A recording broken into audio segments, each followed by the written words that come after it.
I'm Mary Osterman Winkel, and I taught physical education and coached at McHenry High School from 1968 to 2002 when I retired. So today I'm talking about Title IX. We are coming from the perspective of equality in sports between boys and girls. So I want you, in order to talk about this, I think it's important to go back in time a little bit to figure out how did we get to where we are today. So just for a moment, I want you to imagine you're an athlete and you're going to go to high school, just like I did. The year 1960. So you and I go to school together, and we're athletes, and we want to sign up for some sports. And we get there, and the school says, "Oh, well, if you're a boy, you've got interscholastic activities and athletics, and you can compete against other schools. If you're a girl, you only have Girls Athletic Association, which was intramurals, which girls competed against girls in your own building, but not against other buildings. So it was intramurals. It was just basically play. If you were a boy, because you had interscholastic athletics, the district allocated monies for uniforms, for paid coaches, for paid referees, for busing, and other things that were necessary. Girls, we didn't have any uniforms.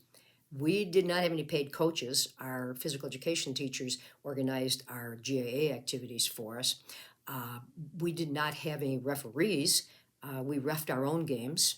And there was no busing because we weren't going anywhere, so there was no competition, there was no busing. Also, if you were a boy and you were an athlete, then you also had opportunities to possibly procure a scholarship. For girls, there were no scholarships available because there was no scholarships for GAA, didn't go anywhere.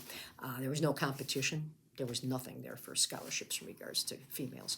So you can see that in the 60s, there was a big difference between what were the opportunities available if you were a boy versus you were a girl.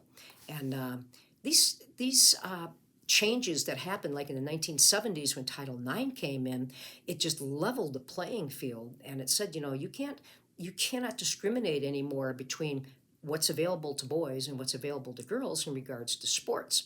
And it was great because the girls were coming out in droves to play competition sports, and GAA just went right out the window, which it was okay, but this didn't happen overnight.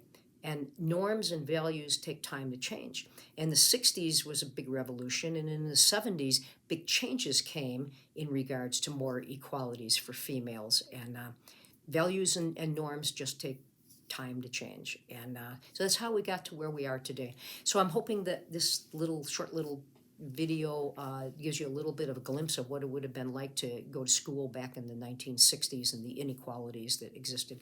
Thank you.